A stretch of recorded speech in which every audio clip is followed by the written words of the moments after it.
আমাদের মন মানসিকতার মধ্যে পরিবর্তন যদি না আসে, আপনি সোনার দিয়ে মোড়ায় একটা যদি আইন করেন সেটা হবে না, বাস্তবায়ন হবে না। গলতটা কিন্তু আমাদের মধ্যে, এই শ্রেণী বিভক্ত সমাজ, বৈষম্য জর্জরিত সমাজ, সেখানে আমরা এখনো শ্রমের মর্যাদা দিতে শিখি নাই। এই কথাই একদম ঠিক, একদম, যে যারা ব্রেন দিয়ে কাজ করে তাদের সম্মান বেশি, যারা হাত দিয়ে কাজ করে তাদের সম্মান কম। এবং এর মধ্যে আসে নারীদের, নারীরা যে কাজ করে সেটা আরো সম্মান কম।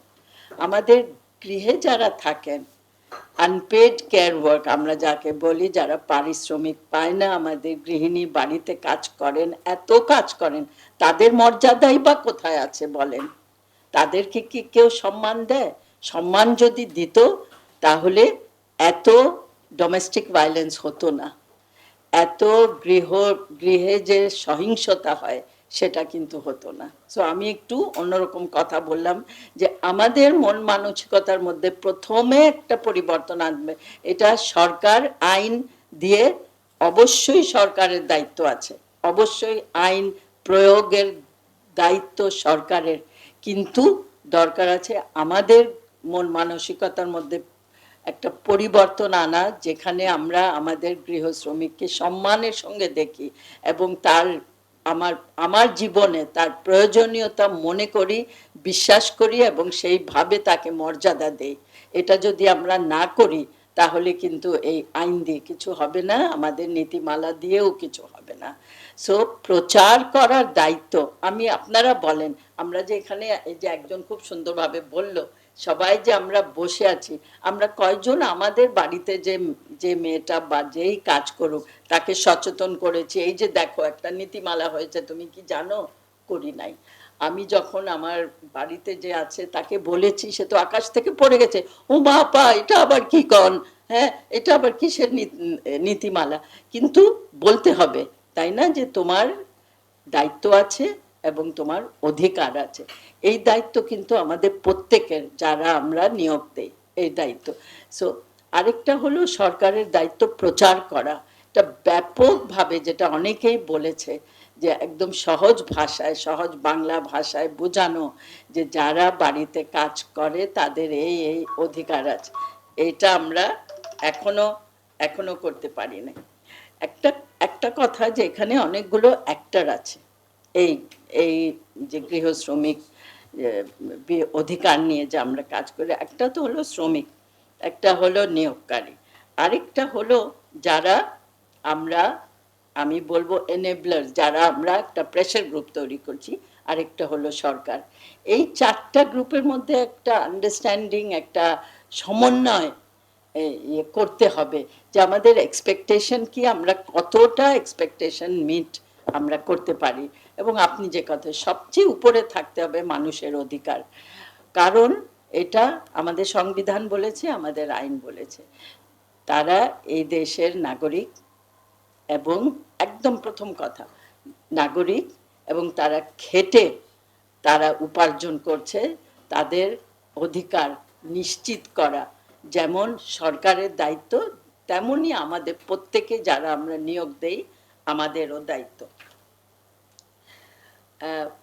আপনি যে কথা বলেছেন, যে এই যে বাড়িতে যারা থাকেন, থেকে কাজ করেন, এবং 70-80% তারাই, আমরা তো শুধু অর্গানাইজ করতে পেরেছি যারা ঠিকা, যারা আসে যায়, যার বাড়িতে, এদেরকে আমরা স্পর্শও করতে পারি নাই, তাদের কাছে যেতে পারিনি। ওরে বাপরে বাপ, কি রেজিস্ট্যান্স, কি আমার বাড়িতে আমি কি করব না করব, বাইরের মানুষ এসে কেন বলবে, এইটা কিভাবে আমরা ভাঙতে পারি, এটা, এই জায়গায় আমাদের এই মন মানসিকতা, আবার আমি ফিরে আসবো, যে ভাঙতে হবে, যে না, তুমি তাকে যে নিয়োগ দিচ্ছ তুমি তাকে কিনে নাও নাই, ও ও সার্ভিস দিচ্ছে, তুমি টাকা দিচ্ছ, গিভ অ্যান্ড টেক।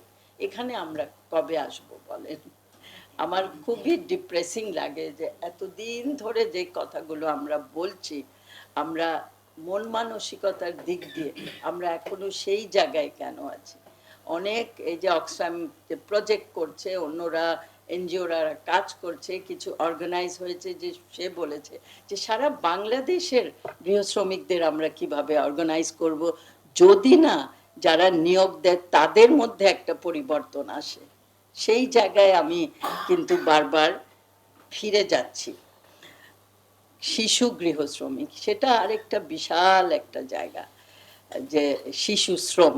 আমি আপনাদেরকে একটা নিউজ দিতে চাই যে এখন শ্রম মন্ত্রণালয় থেকে শিশু শ্রম নিয়ে অনেক একটা ভালো উদ্যোগ নেওয়া হয়েছে। আমিও সেখানে একটা একটা বেশ একটা স্টিয়ারিং কমিটিতেও মেম্বার, যে এটা নিয়ে, সেখানে গৃহ শ্রমিক, শিশু গৃহ শ্রমিকদের আনতেই হবে। দেখেন, আমরা বারবার বলেছি যে ঝুঁকিপূর্ণ যে শ্রমগুলো 36টা না কয়টা আছে, সেখানে কোনো শিশু কাজ করতে পারে, ওটাও তো বাস্তবায়ন হচ্ছে না, কিন্তু ওটার মধ্যে গৃহ শ্রমিক নাই ওই লিস্টের মধ্যে, কিন্তু ওরা খুবই ভালনারেবল, অসম্ভব ভালনারেবল। সো এটা আমার অনুরোধ যে এটা একটু দেখা। মাইগ্রেন্ট গৃহ শ্রমিকদের কথা বলা হচ্ছে, অবশ্যই অবশ্যই তাদের খুবই একটা ডেলিকেট ভালনারেবল অবস্থা, কিন্তু এটার জন্য আলাদা একটা মন্ত্রণালয় আছে, তার এবং মাইগ্রেন্ট ওয়ার্কারের আইন আছে, তাদেরকে তো সেটা দেখতে হবে, তাই না?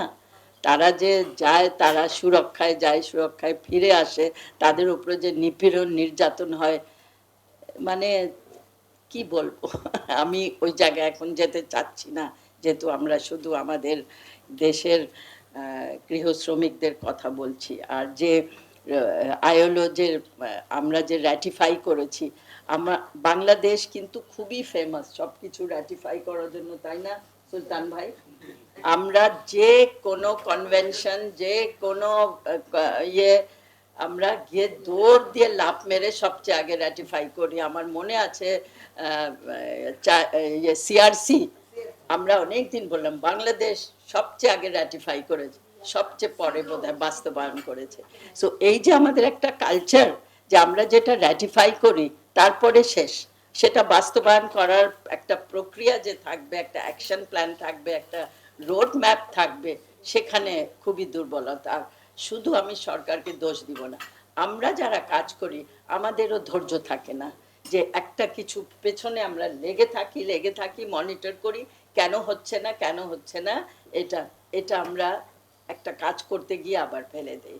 আমরা অনেক চেষ্টা করে টোরে একটা আইন করি, আইনের পেছনে শ্রম দেই, কিন্তু ওই আইনের বাস্তবায়নের পরে আমাদের আর সময়ও থাকে না, ধৈর্য থাকে না, রিসোর্স থাকে না। সো সেখানে আমাদেরকে একটা প্রায়োরিটাইজ করতে হবে যে না, এই যে র্যাটিফাই করা হয়েছে, এটা যাই হয়ে যাক, আমরা এটা বাস্তবায়ন করব, করাবো, এটা পেছনে লেগে থাকবো, যদি না হয় আমরা পাবলিসাইজ করব যে এটা হচ্ছে না, তাই না? তাহলেই না একটা গণসচেতনতা একটা তৈরি করার একটা মানে বিষয় আছে। সবচেয়ে বড় কথা যেটা মর্জিনা বলেছেন, যে আমাদেরকে আসলে